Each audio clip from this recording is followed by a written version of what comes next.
Welcome to Blessed Man Meditations. My name is Andy. On this YouTube channel, I offer thoughtful responses to skeptical objections to the Christian faith. I likewise edify the saints by equipping them to provide an answer for the hope that lies within them. I hope that you find value in my work. Please like my videos, send me comments, and please subscribe. Let's work together to contend earnestly for the faith that's been once for all delivered to the saints. Blessed Man Meditations is where we provide answers to the intellectual side of Christianity and equip Christians to give an answer for the hope that is in them, according to 1 Peter 3:15. Today on Blessed Man Meditations, we continue our look at Eric Metaxas' book, Is Atheism Dead? Metaxas is a best-selling author whose books have been translated into 25 languages. Metaxas hosts a nationally syndicated radio show, Socrates in the City. He's a prominent cultural commentator who has appeared in the New York Times, the New Yorker, the Atlantic, and the Wall Street Journal. Metaxas wrote an article for the Journal some time ago talking about some of the scientific evidence for God's existence. He goes through that in this book, Is Atheism Dead? We're continuing today to look at the archaeological evidence in the part of the book known as The Stones Will Cry Out. Today we're looking at two amazing New Testament discoveries, chapter 15 of the book. This chapter contains the discovery of Peter's house in Capernaum and the place of Jesus' trial before Pontius Pilate. By all accounts, Jesus spent much of his adult life in the city of Capernaum, which lies on the northern shore of the Sea of Galilee, about 30 miles from Nazareth. In the first century, it was a fishing village with around 1,500 people and the site of many events in the Gospels. It is where Jesus spent much of his time after leaving Nazareth to begin his ministry. Peter lived there with his brother Andrew, and it was where Matthew, the tax collector, lived too. Presumably, Jesus stayed with Peter in his home whenever he was in Capernaum. The town was occupied through the 11th century, but then abandoned, and it was not until 1838 that Edward Robinson, whom we mentioned earlier, visited there and discovered an ancient synagogue. But it was not until 1864 that Charles William Wilson identified it as Capernaum.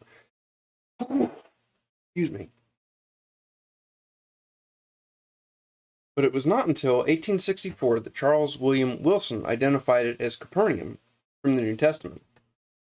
Since roughly 1905, it began slowly to be excavated, and in 1968, the Franciscans, Stanislav Lafredo and Virgilio Corbo, discovered a first-century home that is now understood to be the home of the Apostle Peter, the actual home of the Apostle Peter. It's the one that's in the picture on the left at the top. Now we're going to look at the people who discovered Peter's home. Stanislaw Lafreda and Virgil Corbo.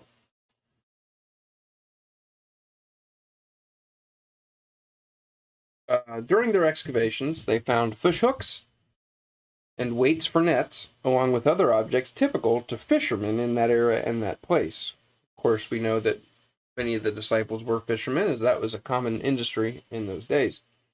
It is fascinating to learn that homes like this in Capernaum would have had a roof made with light wooden beams and thatch mixed with mud, which explains the episode in which some men lowered their paralyzed friend through a roof down into the center of the action where Jesus was ministering and eventually healed him. The passage from the second chapter of Mark, verse 4, reads, quote, "And when they could not come near him because of the crowd, they uncovered the roof where he was. So when they had broken through, they let down the bed on which the paralytic was lying," end quote. We know this happened in Capernaum, and the idea of making a hole in a roof of this nature seems plausible enough, especially for young men desperate to help a friend. But archaeological excavations at this site reveal that not long after Peter's death, the house became a sacred gathering place for the first Christians, and may well have functioned as the first church on earth. Here's the picture of Peter's house.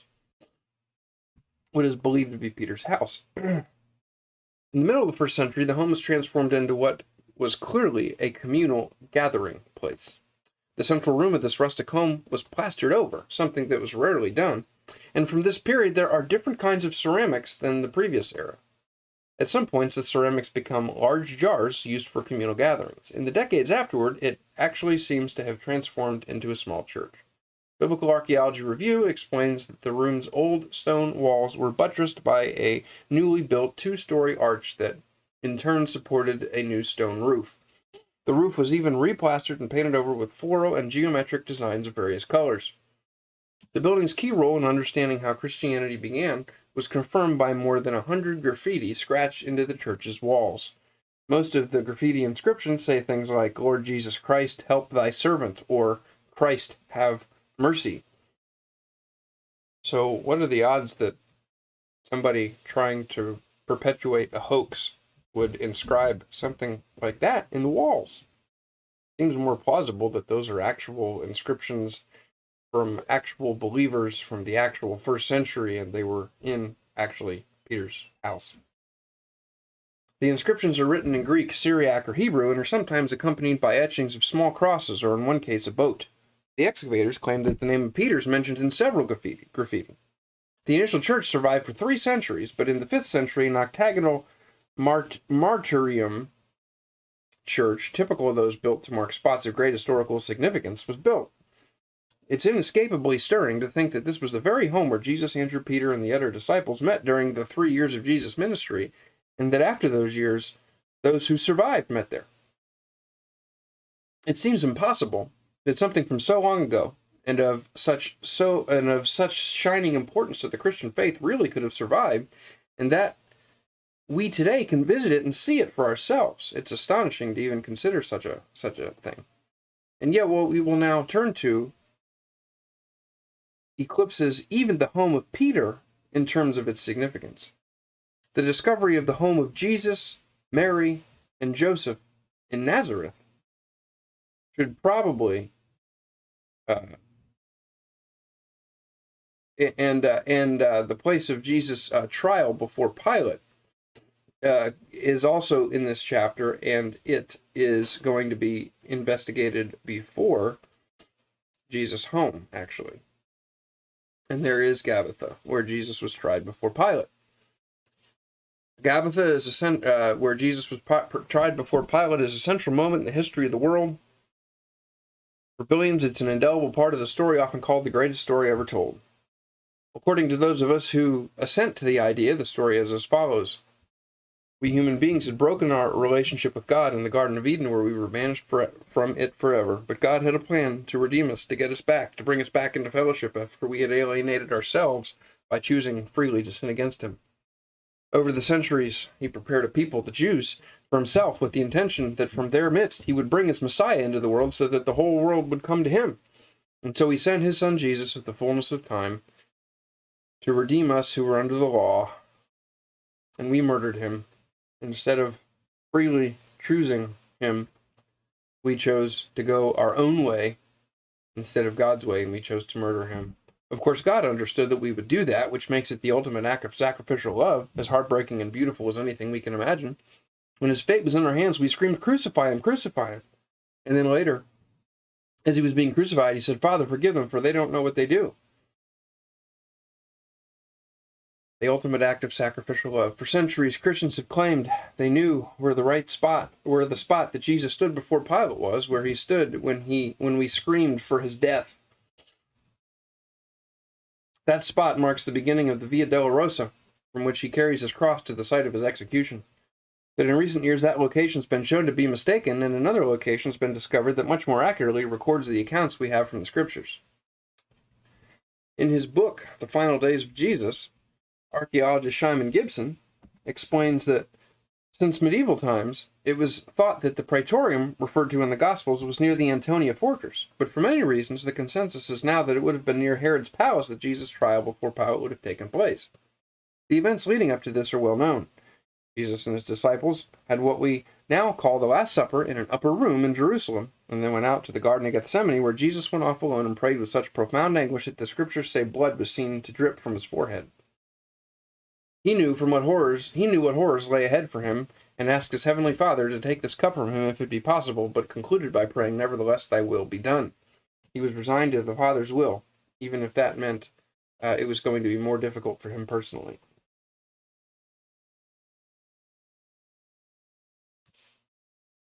He was resigned to do the Father's will, even if it became more difficult for him personally because he knew that the benefit far outweighed the cost. He knew that on the other side of his suffering, he had the privilege to resume his fellowship with his Father in front of him. Not only that, he had prepared a place for us, and he was going to bring us with him so that we could be with him also, according to the Gospels. We know what was to follow, and Jesus obviously did too. Those disciples seem to have been especially oblivious. He had warned them countless times, multiple times, over and over again, about his upcoming death, and they just were dense to it. They were aloof to it. They were surprised by it when it happened. They tried to stop it from happening. So badly did they want to stop it that they would argue with him, and Jesus called Peter Satan. "Get behind me, Satan," he said, for trying to stop the plan of God from unfolding. Jesus was then betrayed by Judas and arrested by a contingent of Roman soldiers and Jewish leaders who led him bound to the home of Annas, the father-in-law of Caiaphas the high priest. Then Jesus was taken to Caiaphas himself and finally to Pilate's palace, also called the Praetorium. But Pilate did not know what to do with Jesus. It was the Jews who had a case against him regarding their own faith and their own laws. Pilate was a Roman and did not want to get involved in Jewish affairs. It was hard enough keeping a lid on the tensions in occupied Jerusalem. So to throw the Jewish leaders a bone and end things, Pilate decisively had Jesus taken inside the gate to where the barracks were and had the Roman soldiers brutally flog him.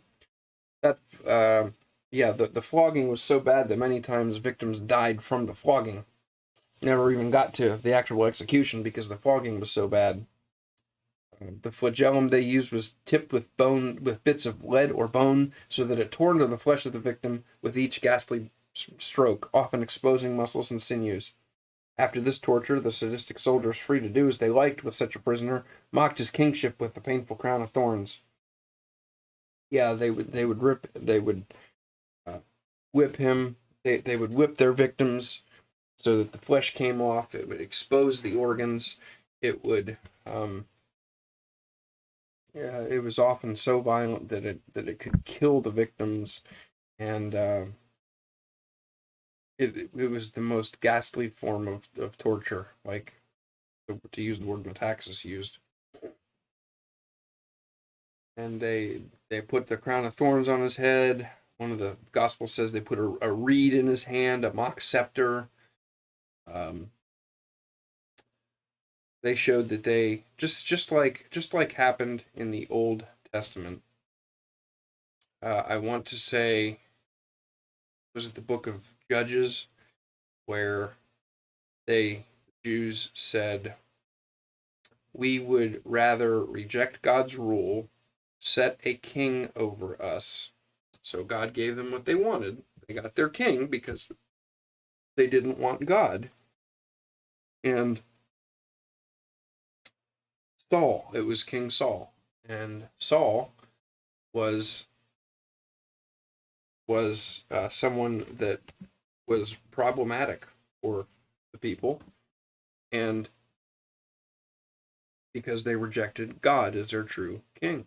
And now the Jews are doing the same thing. They're rejecting Jesus, the King of Kings, as their king, and they're putting a crown of thorns on him. And meanwhile, he's doing it knowing they're going to reject him. And he's still willing to forgive them. He's still showing that he loves them, going to the cross to die for them. And we are much like him. We are much like them, the Jews. We are much like them. We are his enemies. Before repentant faith in Christ, we are under God's wrath, children of wrath, even like the rest. Because God loves us, he sent Jesus to be our substitute. And that is the good news of the gospel. It was a poetic touch of evil that they had no idea would become part of the iconography of the faith they were helping to launch. If this torture had not been enough, they now mocked their victim's status as a prophet by blindfolding him, and each slapped him in the face, taunting him to tell them which one of them had hit him. After all this, he was brought again to Pilate, who hoped he had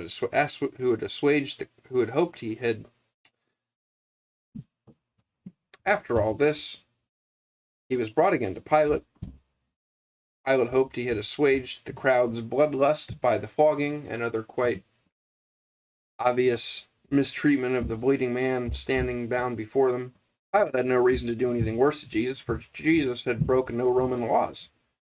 But the Jewish leaders wanted Jesus dead, and since their own law did not permit them to kill him, they continued to press Pilate, who had the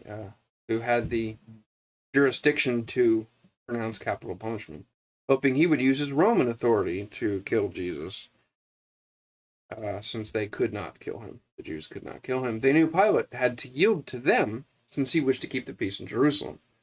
Pilate was desperately uncomfortable. He knew it would not be easy to appease these Jews, who could lead their people in a revolt and also follow Roman laws. He was in a bind. Here's the famous verse from the 19th chapter, or the famous passage from the 19th chapter of John's Gospel, verses 1 to 14. Quote, "So Pilate took Jesus and scourged him. Soldiers twisted a crown of thorns and put it on his head. And they put on him a purple robe, and then they said to him, 'Hail, King of the Jews.'" Obviously a mocking statement. "And they struck him with their hands. Then Pilate then went out again and said to them, 'Behold, I'm bringing him out to you, that you may know that I find no fault in him.' And Jesus came out wearing the crown of thorns and the purple robe. And Pilate said to them, 'Behold the man.' Therefore, when the chief priests and officers saw him, they cried out, saying, 'Crucify him! Crucify him!' Pilate said to them, 'You take him and crucify him, for I find no fault in him.' The Jews answered Pilate and said, 'We have a law, and according to our law he ought to die, because he made himself the Son of God.' Therefore, when Pilate heard the saying, he was the more afraid, and went again to the praetorium and said to Jesus, 'Where are you from?' Jesus gave him no answer rather. And Pilate said to Jesus, 'Are you not speaking to me? Know that I have power to crucify you and the power to release you?' Jesus answered, 'You could have no power at all against me unless it had been given you from above. Therefore, the one who delivered me to you has the greater sin.' So the Jews were more at fault in this than the Romans were, because it was the Jews who delivered him over for envy, as one of the Gospels says. Then Pilate sought to release him, but the Jews cried out, saying, 'If you let this man go, you're not Caesar's friend. Whoever makes himself a king speaks against Caesar.' When Pilate therefore heard the saying, he brought Jesus out, sat in the judgment seat in a place that's called the pavement, but in Hebrew, Gabbatha, and that there on the top right is the picture of the pavement. Now it was the preparation day of the Passover, and about the 6th hour, and he said to the Jews, 'Behold your king.'" The word Gabbatha actually has the connotation of a place of some height, whereas the preceding New Testament Greek term, in English translated stone pavement, is lithostratos. Lithos is the Greek for stone, and stratos is the word from which we get the English street, and usually means a mosaic or tessellated surface. So from John's Gospel, we get the idea that this area actually had two characteristics. Not only was it paved with stones, but it was also up at some height. The passage continues in verses 14 to 16 of John chapter 19. "Now it was the preparation day of the Passover, and about the 6th hour. And he said to the Jews, 'Behold your king.' But they cried out, 'Away with him, crucify him, crucify him.' Pilate said to them, 'Shall I crucify your king?' The chief priests answered, 'We have no king but Caesar.' Then he delivered him to them to be crucified. Then they took Jesus and led him away."